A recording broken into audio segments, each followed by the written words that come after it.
We'll be discussing automated functional testing. This is part 5 of the functional testing series. As we have covered previously, it was predominantly positive test on the previous part of the series. Now we're going to cover negative test. As we all know, a true to life scenario, if there's like a positive test, and there's also a failing test, of course. So let's create one now. Let's create a solution.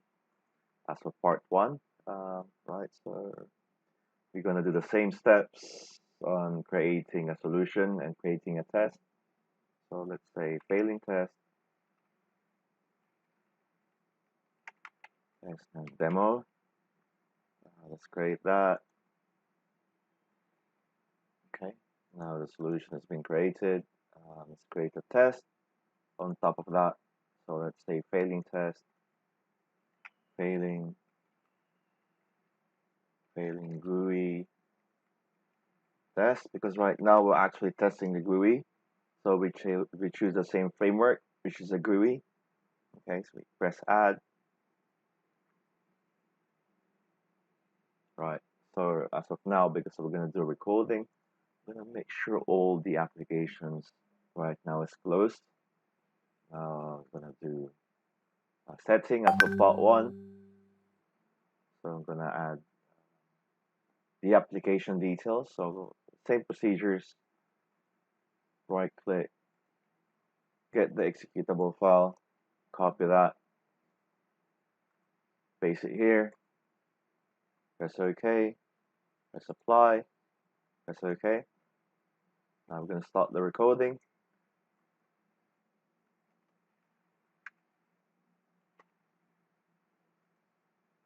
Login successfully. Now we choose apply. I'm coming from Los Angeles, going to Portland.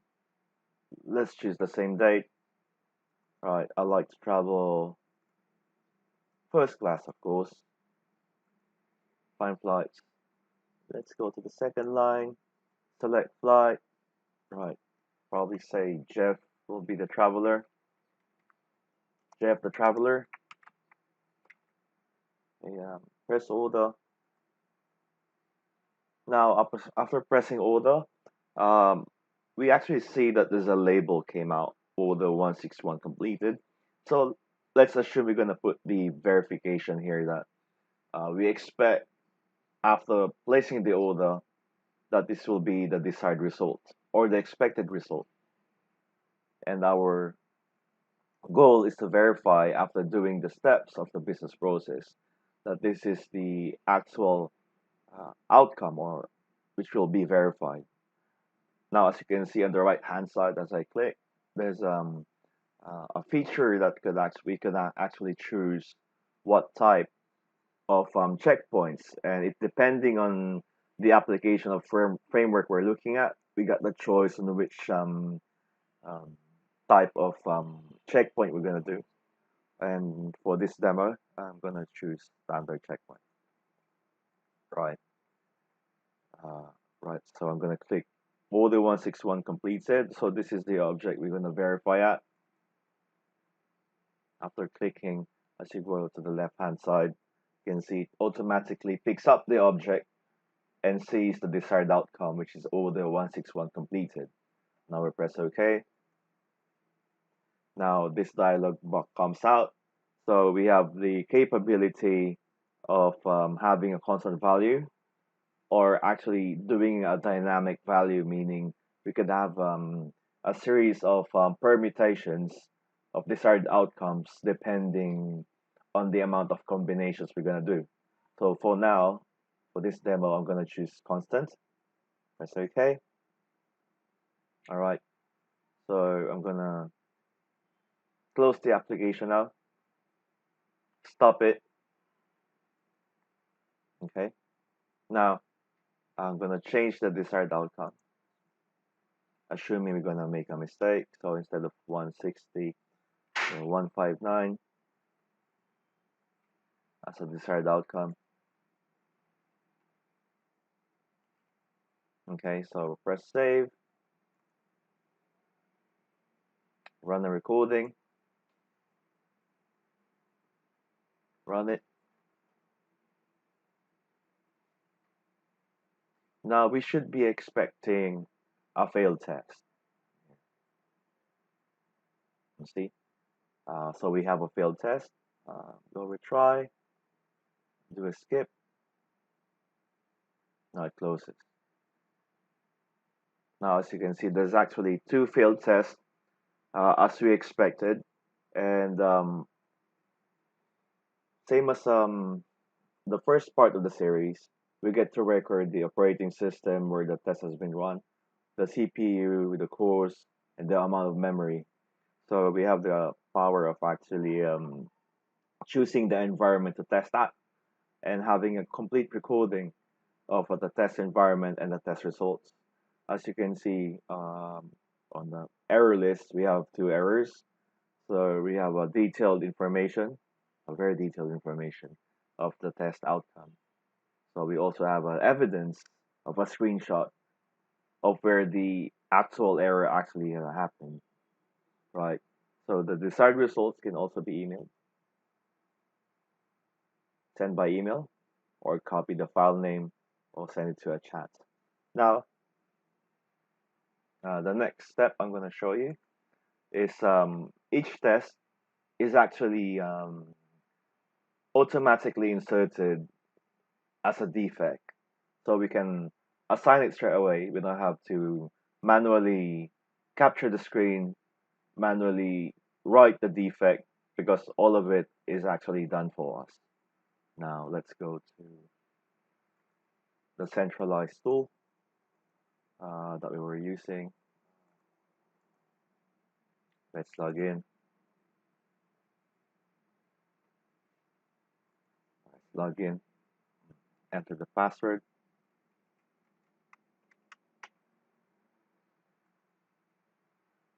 Authenticate. We choose the workspace for the project. So I'm going to choose AOB.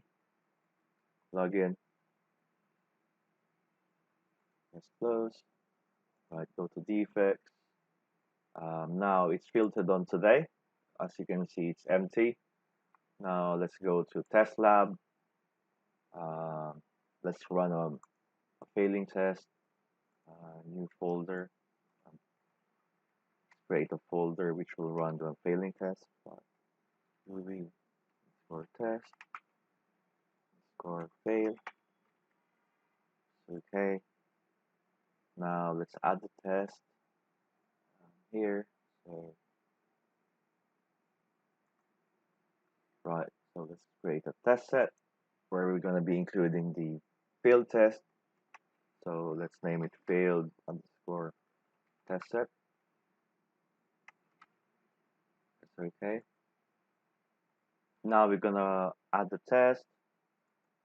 Select a test. Do a refresh. Right. Let's choose flood GUI test fail. Add this to the selected test. Press exit. Now imagine there we can actually add multiple tests, and those multiple functional tests are it may be failing, it may be passing, so we can have a full summary, a one true place that can actually store all the tests, and one true place to actually run all the tests remotely and also scheduled. Now let's run this test set. Okay. Now we get to choose um, if it's going to be locally, and from this option though we get to choose the host, and we can actually test the application on parallel on different environments. For now we have one environment to test at, and that's where we're going to run the test. Now we're going to press run.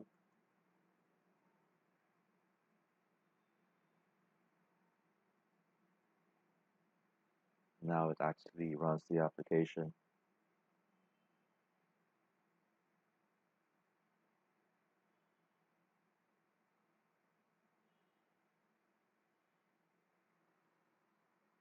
Test still running. Now it's completed. As you can see, test run as failed. As we exit, On the left hand side, we have the place shown previously on the series that we have full traceability from uh, release. So here we have release, a requirement on a test plan as we design the test, test lab when we actually run the test, and now we're going to go to the defects. I'm going to do a refresh. Now we could see that the defect was actually logged automatically, and on the bottom we can see the expected and the actual. So as you can see now, what we have shown, we can actually automatically run the test, and it fails, and if when it fails, actually logs the defect. It is automatically linked as well on the test run. As we go back to the run test on the test lab, going to this failed test, if you go to link defects, as you can see here, the checkpoint has failed, and we could actually have a full log, full summary of the test run if it's failed or passed. Now, because we're on the link defects tab, we can actually see that it's actually connected to the link entity.